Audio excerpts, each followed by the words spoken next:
اعوذ باللہ من الشیطان الرجیم بسم اللہ الرحمن الرحیم اللہم صلی علی سیدنا و مولانا محمد وبارک وسلم وصلو علیہ۔ جی میں آپ کے ساتھ پروفیسر ڈاکٹر عبدالغفار بات کر رہا ہوں نواز شریف زرعی یونیورسٹی ملتان سے۔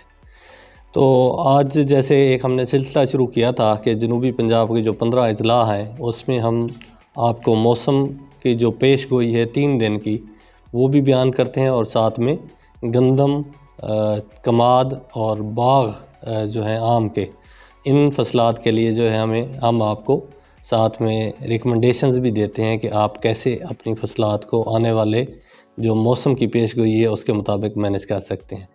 تو اگر موسم کی پیش گوئی کی بات کریں تو یہ جو 3 دن ہیں، یعنی آج سوموار، منگل اور بدھ، ان 3 دنوں میں موسم جنوبی پنجاب میں ابر آلود رہے گا، لیکن بارش متوقع نہیں ہے۔ لیکن جیسے ہی ان 3 دن کے بعد آگے ہم نکلیں گے، جمعرات کو تو ہم دوبارہ بھی آپ کو پیش گوئی دیں گے، لیکن جمعرات سے آگے بارشیں سٹارٹ ہیں۔ لیکن جو خاص بات ہے اس موسم کی، اس میں یہ ہے کہ ہوا کی سپیڈ کافی تیز ہے، تو اس وجہ سے بے شک گندم آپ کی اس ٹائم اس کو آبپاشی کی ضرورت ہے، کیونکہ زیادہ تر گندم جو ہے وہ گوب کی حالت میں ہے یا دانہ بننے کی حالت میں ہے، دانہ دودھی حالت میں ہے۔ تو یہ بڑی اہم سٹیجز ہیں جن پہ ہمیں آبپاشی کی ضرورت ہوتی ہے، لیکن موجودہ موسم کو دیکھتے ہوئے ہمیں آبپاشی نہیں کرنی چاہیے گندم میں، اور یہ جو 3-4 دن آگے سپیل ہے بارشوں کا اور تیز ہوا ہے تو اس میں ہمیں آبپاشی روک دینی چاہیے۔ اس کے بعد اگر ہم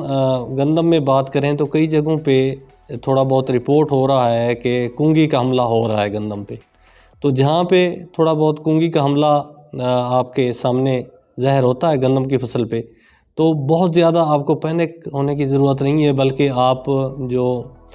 محکمہ توسیع، محکمہ زراعت ہے اس سے کے لوگوں سے، آپ ان کے ماہرین سے رابطہ کریں، ان کے ساتھ آپ جو ہے مشورہ کریں، اور مشورے کے بعد اگر کوئی وہ سپرے ریکمنڈ کریں تو پھر کریں، ادروائز ایسے آپ نے کسی کے کہنے پہ، کسی کے بہکاوے میں جو ہے اپنی گندم کی فصل پہ سپرے نہیں کرنی۔ اس کے بعد ہم کماد کی بات کریں تو کماد کا بہترین موسم ہے اس وقت بہاریہ کاشت کا، جو کہ 15 فروری سے 15 مارچ تک موسم ہوتا ہے، موزوں وقت ہوتا ہے اس کا۔ تو اس میں آپ کماد کی فصل کی کاشت کے لیے زمین تیار کریں، اور 4 فٹ جو ہے چوڑی اور گہری جو ہے کھیلیاں جو ہے بنائیں، اور اس میں 2 قطاریں جو ہے کماد کے سموں کی لگائیں۔ تو جہاں تک سموں کی تعداد کی بات ہے تو اگر 3 آنکھوں والے سمے ہوں گے تو اس کی 20,000 فی ایکڑ، اور اگر 2 آنکھوں والے سمے آپ استعمال کریں تو 30,000 فی ایکڑ تعداد جو ہے آپ استعمال کریں، اور کوشش کریں کہ کماد کا بیج صاف ستھرے کھیت سے، جہاں کوئی بیماری کا حملہ نہ ہو، خاص طور پہ رتا روگ کا، اور جہاں پہ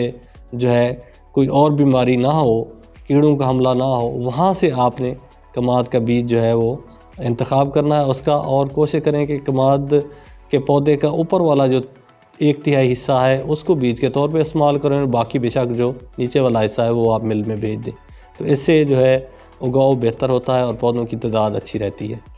اس کے بعد اگر ہم بات کریں باغ کی، جو کہ اس وقت ایک اہم مرحلے میں داخل ہو چکی ہے باغ کی فصل، اور جو اگیتی اقسام ہے جیسے کہ دسہری وغیرہ، اس پہ جو ہے پھول آنا شروع ہو گئے ہیں، اور پھول آنے کے ساتھ پھر بٹور بھی بننا شروع ہو جاتا ہے۔ تو جہاں پہ آپ بٹور مشاہدہ کریں تو اس کو فوری طور پہ کاٹ کے تو اپنے باغ سے باہر کہیں جو ہے اس کو پھینکیں۔ اس کے علاوہ اس ٹائم پہ جہاں پہ جن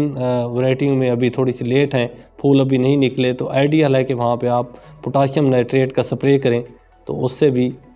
پھول اچھے آئیں گے اور پھل اچھا لگے گا۔ اس کے بعد جو ہے باغ میں جو اس کے انفلوریسنس میج ہم کہتے ہیں، یا جو بور کی مکھی کہتے ہیں، اس کو کنٹرول کرنے کے لیے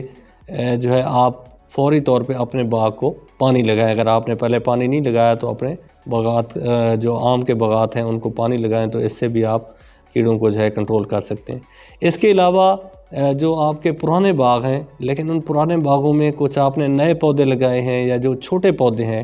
تو ان کے نیچے جو ہے حفاظتی تہہ جو ہے، جس کو ملچ ہم کہتے ہیں، وہ ضرور بچھائیں۔ تو آج کے لیے اتنا ہی، بہت شکریہ۔